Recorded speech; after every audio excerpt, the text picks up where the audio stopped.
Hello friends, welcome to Beena's kitchen. आज हम बनाने वाले नमक पारे। और आप देख सकते हैं ये नमक पारे कितने खस्ते बने हैं। बहुत ही ये क्रिस्पी है और बहुत ही ज़्यादा टेस्टी है। तो इसे बनाने के लिए हमने यहाँ पे 1 कप गेहूं का आटा ले लिया है। ये वही नॉर्मल आटा है जो हम रेगुलर यूज़ करते हैं। आधा छोटा चम्मच हमने अजवाइन डाल लिया है, आधा छोटा चम्मच जीरा डाल लेते हैं, 1/4 टीस्पून हमने इसमें कलौंजी डाल ली है। ये देखिए ये कलौंजी जो है वो थोड़ी काली कलर की होती है, और अगर आपके पास ये नहीं हो तो आप स्किप कर सकते हैं। स्वाद अनुसार नमक डाल लेते हैं और अब हम इसमें 2 बड़े चम्मच ऑयल डाल लेंगे। ऑयल से ये जो नमक पारे हैं वो बहुत ही खस्ते बन करके तैयार होंगे और इसका स्वाद भी बहुत ही अच्छा आता है। तो इन सबको हम अच्छी तरह से मिक्स कर लेते हैं। तो हमने इसे अच्छी तरह से मिला लिया है। तो अब हम मोइन को चेक कर लेते हैं कि ये अच्छी तरह से मोइन हुआ है या हमें और ऑयल डालने की ज़रूरत है। तो हाथ से हम इस तरह से इसे बांध लेते हैं, मुट्ठी बांधेंगे। ये देखिए इस तरह से, और ये जुड़ जा रहा है, यानी कि ये बिल्कुल परफेक्ट है। तो हमें और ज़्यादा ऑयल डालने की ज़रूरत नहीं है। तो अब हम इसमें थोड़ा पानी डालेंगे और इसका आटा लगा के तैयार कर लेते हैं। तो इसका बिल्कुल सॉफ्ट सा आटा हमें नहीं लगाना है, बिल्कुल कड़ा आटा हम लगाएंगे, जिससे कि ये जो नमक पारे बहुत ही क्रिस्पी बनेंगे। अगर आप सॉफ्ट आटा लगा देते हैं तो ये इतना खस्ता नहीं बन के तैयार हो पाएंगे। थोड़ा थोड़ा पानी डालते हुए हमने यहाँ पे आटा को गूँथ लिया है। तो बिल्कुल अच्छी तरह से मसलते हुए हमने इसे गूँथ लिया है। बिल्कुल हार्ड ये डो बन करके तैयार हो गया है। तो अब हम इसे ढक देते हैं और 10 मिनट के लिए रेस्ट करने रखते हैं। और तब तक हम यहाँ एक पेस्ट बना लेते हैं। तो यहाँ पे हमने 1.5 बड़ा चम्मच ऑयल ले लिया है और अब हम इसमें डाल लेते हैं 1 बड़ा चम्मच आटा और इसे मिला लेते हैं। तो इस पेस्ट को हम यूज़ करने वाले हैं इस रेसिपी में, जिससे कि जो ये नमक पारे बनेंगे वो बहुत ही ज़्यादा खस्ता बन के तैयार होंगे। तो ये देख सकते हैं ये बहुत ज़्यादा गाढ़ा नहीं है, हमने इसे अच्छी तरह से मिक्स कर लिया है और ये आटा भी हमारा सेट हो चुका है। तो इसे एक बार हम अच्छी तरह से गूँथ लेते हैं। तो इसके हमने लोइयाँ तोड़ ली है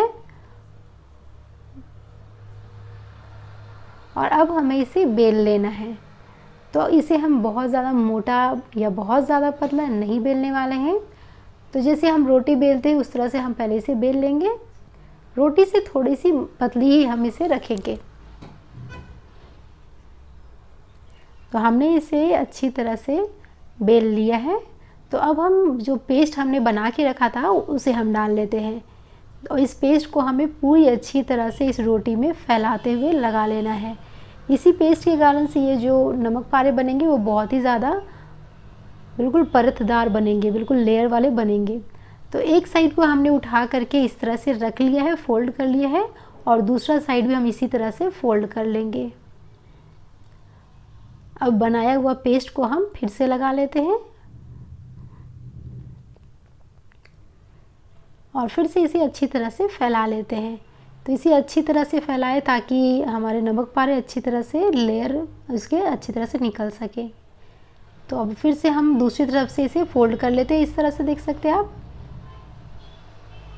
और ये हमने अच्छी तरह से इसे फोल्ड करके हल्का सा प्रेस कर लिया ताकि इसमें अंदर में कोई एयर ना रहे।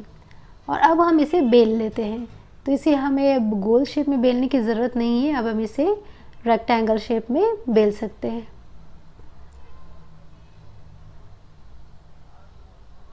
तो इस तरह से पलटते पलटते हम इसे बेल लेते हैं और अब हम इसमें फिर से वही बनाया हुआ पेस्ट डाल लेते हैं। तो इस पेस्ट को बिल्कुल अच्छी तरह से हम स्प्रेड कर लेते हैं।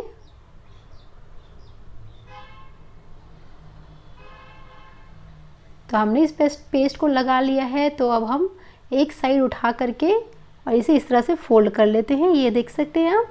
और दूसरे साइड को भी उठा के हम इसमें रख लेते हैं और इसे अच्छी तरह से दबा लेंगे। तो ये बिल्कुल लंबा सा हो गया है। तो अब हम इसे बेल लेंगे। तो इसे अब बहुत ज़्यादा हमें पतला बेलने की ज़रूरत नहीं है, बिल्कुल हल्का ही हम इसे पतला रखेंगे। थोड़ा सा मोटा रहेगा, बहुत ज़्यादा ये पतला नहीं रहेगा। हल्का सा हमें इसे बेल लेना है और अब हम इसे काट लेते हैं। तो एक नाइफ़ की हेल्प से इसे हम पतला पतला काट लेंगे। तो बहुत ज़्यादा इसे पतला हमें नहीं काटना है। इसी तरह से हम बाकी के भी नमक पारे को बना के तैयार कर लेते हैं और इसे फ्राई करने के लिए हमने ऑयल को गर्म कर लिया है। तो अब हम इसे इस तरह से उठाते हुए गर्म ऑयल में डाल लेते हैं। तो ऑयल को बहुत ज़्यादा गर्म नहीं रखना है, मीडियम ऑयल हमने गर्म कर लिया है। तो मीडियम गर्म ऑयल में हम इसे फ्राई कर लेते हैं और फ्लेम को हम यहाँ पे मीडियम लो पे रखेंगे। हम इसे पलट लेंगे तो हर तरफ से अच्छी तरह से ये सिक जाएंगे, तब हम इसे निकालेंगे। तो बिल्कुल ये हल्का गोल्डन कलर हो जाए तब हम इसे निकाल लेते हैं। तो ये आप देख सकते हैं बहुत ही क्रिस्पी बन के तैयार हुआ है। तो अब हम इसे निकाल लेते हैं। तो फ्रेंड्स, अगर आपको ये लेयर निमकी की रेसिपी अच्छी लगी हो तो इसे लाइक और शेयर करें और मेरे चैनल को सब्सक्राइब करके घंटी का बटन ज़रूर दबाएं।